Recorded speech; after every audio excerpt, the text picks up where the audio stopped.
¿Qué tal amigos? ¿Cómo están? Qué placer poder encontrarnos una vez más. Hoy ya terminando una semana de actividades y de estudio y lo vamos a hacer comenzando con una oración como lo hacemos habitualmente. ¿Qué les parece? Querido Dios, entregamos en tus manos nuestro estudio de esta noche, donde vamos a resumir la historia de Moisés en pocas palabras. Queremos rogarte que tu Espíritu nos ilumine y nos permita captar cuál es la esencia de aquello que tú nos quieres enseñar. Lo hacemos rogando en el nombre de Jesús. Amén. Muy bien amigos, estamos cerrando ya la semana de estudio y podríamos cerrar esta semana dividiéndola en tres grandes partes. La primera, Dios tiene siervos. Moisés fue uno de esos siervos y vimos toda su historia, no su niñez, no su juventud, sino la historia ya como dirigente de un pueblo al que, por la gracia de Dios, sacó de una tierra de esclavitud y de servidumbre. Dios, como segundo gran punto, Dios siempre cumple lo que promete. Dios le prometió a Abraham una multitud como heredad, siendo un hombre estéril junto con su mujer. Le prometió tener hijos y le dijo que en él iban a ser benditas todas las naciones de la tierra. Y el Señor cumplió con su palabra, porque no solamente que Abraham pudo tener hijos, sino que tuvo una gran descendencia y de esa descendencia también llegamos hasta el Salvador de la humanidad. Y por último, aunque a nosotros nos parezca que el Señor por allí tiene una memoria a corto plazo, el Señor nunca se olvida de sus hijos, nunca se olvida de nosotros. Es más, dice que tiene contado hasta nuestros cabellos. En este caso hay poco para contar, pero hay. Y esos están contados. Están cortitos ahora, pero están contados. Por eso tenemos que tener presente que el Señor siempre ha estado a nuestro lado, nunca nos abandonó. Es por eso que vamos a ir viendo paso a paso y rápidamente como repaso de la lección, lo que fuimos viendo día por día. Y allá en el día sábado encontramos: estas son las palabras. Así comienza el libro de Deuteronomios. Eso es lo que significa Deuteronomios. Estas son las palabras. ¿Qué palabras? Las palabras que Dios hablaba al pueblo para que este pueblo no fuese rebelde, para que este pueblo se encaminara hacia un lugar donde el Señor tenía preparado un ambiente especial, un lugar especial. Y Dios, en esa muestra de amor y de cariño, les pone a Moisés allí como dirigente y como intermediario, luego lo vamos a ver, para que todo lo que Dios dijera llegara al pueblo en una manera comprensible y clara. Y allí, en el día domingo, vemos precisamente eso, ese ministerio de Moisés, ese ministerio intercesor. Y en este proceso vamos a ver o recordar cómo es muy similar en una muy pequeñísima escala que Moisés estuvo dispuesto a dar lo poco que era, lo poco que tenía, pero era lo que tenía, su vida, por su pueblo, con tal de que Dios salvara y sanara a aquel pueblo. Y la simulación o la intercesión, en este caso, como mero simulacro de lo que Cristo iba a hacer por la humanidad, era lo que estaba haciendo Moisés allí, intercediendo ante Dios por su pueblo. Pero Jesús vino a este mundo. Moisés no podía dar su vida por su pueblo. De nada hubiera servido morir por aquel pueblo, porque Dios tenía otro propósito, tenía otra finalidad para Moisés y para el pueblo. Pero Jesús sí vino a este mundo como el gran intercesor, como el gran salvador. Dio su vida, puso su vida a disposición, la entregó y la recuperó para que fuésemos salvos. En el día lunes estuvimos viendo la profecía cumplida. ¿Cuál era la profecía cumplida? Bien, nada es por casualidad en esta vida. Cuando Dios crea todo lo que creó, lo hizo con armonía, con precisión, con equilibrio. Y no lo hizo solamente en las cosas que vemos, sino también lo hace en la parte social y espiritual, en nuestro relacionamiento con los demás y en nuestra relación con el de arriba, con Dios, con Él mismo. Por eso, aquellos mandamientos que encontramos en Éxodo, que también encontramos acá en Deuteronomios, están divididos en dos partes, por eso eran dos tablas. Una era la que enseñaba esa relación de Dios con su pueblo y la otra la que menciona a su pueblo con su pueblo.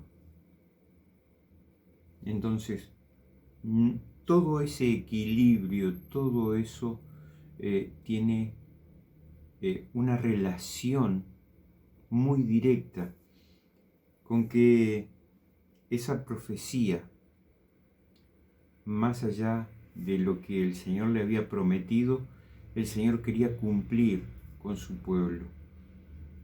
Por eso estaba ofreciéndole la posibilidad de entrar a una tierra que se le había prometido. Así como había cumplido en el pasado con su padre Abraham, con Noé, después de haber destruido todo el mundo, solamente 8 personas sobrevivieron, pero mantuvo a ese pequeño remanente vivo para que pudiese renacer otra vez la humanidad y de esa manera Él pudiera cumplir con el deseo de salvarnos. En el día martes vimos 1000 veces más numerosos. Aquel pueblo que salió de Egipto era una multitud enorme que caminaba por el desierto, que llevaba sobre sí el deseo de llegar pronto al lugar prometido, pero pronto también se desanimaron, porque pronto empezaron a haber problemas, dificultades, escasez de agua, escasez de comida. Pero a pesar de todo, la profecía se cumple una vez más. Sus calzados no se gastaron, sus vestidos no se envejecieron, su comida no faltó, su agua no faltó. Es por eso que sería muy interesante que recordáramos aquel versículo que encabeza nuestro estudio de esta semana. ¿Recuerdan cuál era? El que encontramos en 1 Corintios capítulo 10 y en los versículos 3 y 4. Y todos comieron el mismo alimento espiritual y todos bebieron la misma bebida espiritual, porque bebían de la roca espiritual que los seguía, y la roca era Cristo. Fíjense qué figura tan hermosa, porque aquel alimento físico que era provisto por Dios lo manifiesta como un alimento también espiritual, que era la relación que ellos debían tener, la confianza que debían tener cada día para salir al desierto a buscar su alimento, el justo y necesario para cada día. Bebieron de la misma bebida espiritual, aquella bebida que era provista por Dios, aquella agua que brotaba de la roca, esa roca que aparecía allí en el medio del desierto para que pudieran saciar su sed, que pudieran llenar sus cántaros y beber durante el día y la noche, que fue su columna de fuego durante las noches y que fue esa nube de protección durante el día. Por eso es interesante saber de que Dios no los dejó solo en ningún momento y que el pueblo debería estar agradecido por lo que el Señor estaba haciendo en cada uno de ellos. Y aquella roca dice que era Cristo, que era Dios. Y aquel pueblo, numeroso como había salido, cuando se enfrentó a la ciudad prometida, 12 hombres fueron a espiar durante 40 días. Y esos 40 días, viendo la ciudad, 10 trajeron un informe, 2 trajeron otro diferente. Pero el pueblo se manifestó creyendo en aquellos 10 y no en aquellos 2. Y el castigo que Dios les da es por cada día que aquellos hombres estuvieron espiando, estarían un año dando vueltas por el desierto para poder entrar a la ciudad prometida. Y aquella ciudad iba a ser tomada, pero no por los que salieron de Egipto, sino por sus descendientes. Y cuando se enfrentan, Moisés le dice, cuando los veo, son tan numerosos como las estrellas del cielo. Son una inmensa cantidad. Por eso eran incontables. Es como la arena del mar. Finalmente el miércoles vimos este mismo lugar, aquel lugar donde tuvieron que retornar para poder tomar la ciudad. Cades Barnea, aquel lugar que estuvo cerrado durante 40 años para que pudieran volver. Y aquel pueblo incrédulo tuvo que girar y girar para poder entender y aprender mientras fueron quedando por el desierto. Pero la parte más dura que nos toca entender es la que vimos ayer, y es que para que Dios pudiera brindarles al pueblo un lugar, hubo que derramar sangre. Pero no era sangre inocente, ¿sí? Entiendan bien de que el Señor siempre le brindó a cada pueblo la posibilidad de escoger entre lo bueno y lo malo, entre servirlo, seguirlo. ¿Recuerdan que muchos egipcios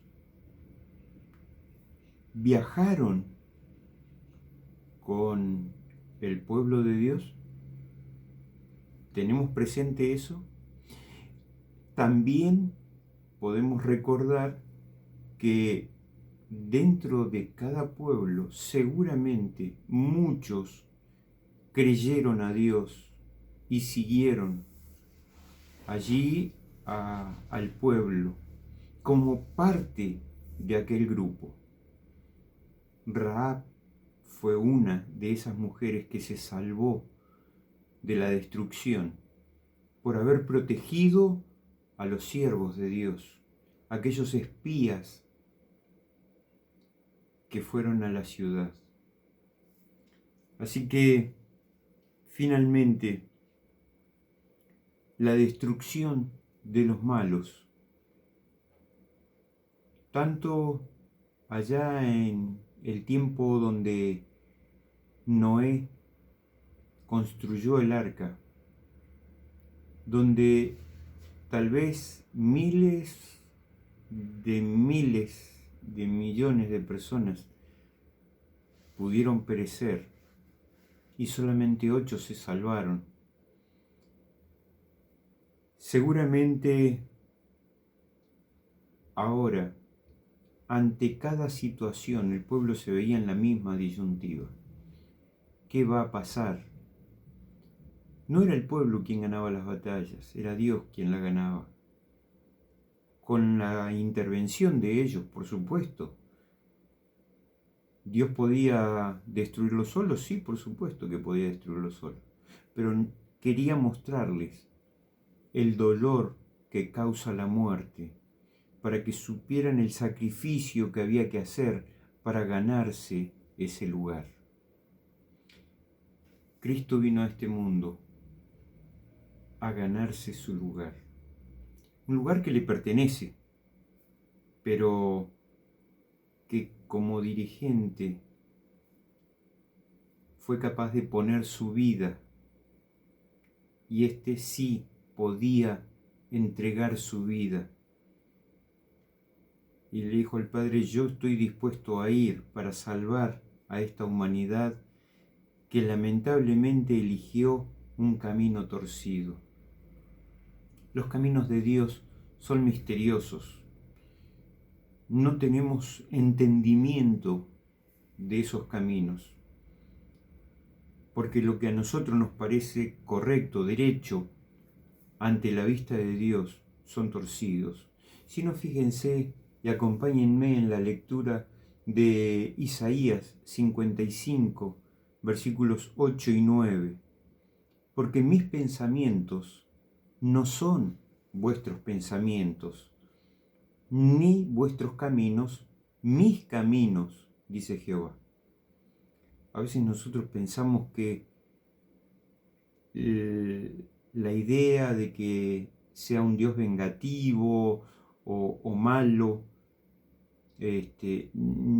no puede existir, puede ser solamente un cuentito, una historia. No, si quedó un registro, recordemos que toda la escritura es inspirada divinamente, y si Dios lo dejó escrito, es para nuestra enseñanza, para nuestro bien. Y sigue diciendo en el versículo 9: como son más altos los cielos que la tierra, así son mis caminos más altos que vuestros caminos, y mis pensamientos más que vuestros pensamientos. Podemos tener tal vez los mejores pensamientos, los más sublimes, nunca serán los pensamientos de Dios. Podemos tener el deseo de transitar por los mejores caminos, los caminos más perfectos, pero no son los caminos de Dios. Dios nos pide otra cosa. ¿Estamos nosotros dispuestos a caminar por donde Él caminó, a hacer lo que Él hizo? Entonces la única forma es entregarnos a Él como el gran conductor, el gran sustentador. Recordemos las palabras que encontramos de una escritora cristiana que dice: no tenemos nada de qué temer del futuro, a menos que olvidemos la manera en cómo el Señor nos ha conducido y nos ha enseñado en nuestra historia pasada. Si el Señor te condujo hasta aquí y puedes ver las maravillas que ves cada día al levantarte, debes agradecerle, porque Él tiene un plan para tu vida. Que el Señor te bendiga, te guarde y te acompañe, y que en estas horas próximas de sábado podamos juntos alabar su nombre, glorificarlo y agradecerle por tanto que ha hecho por cada uno de nosotros. Que el Señor te bendiga y te guarde.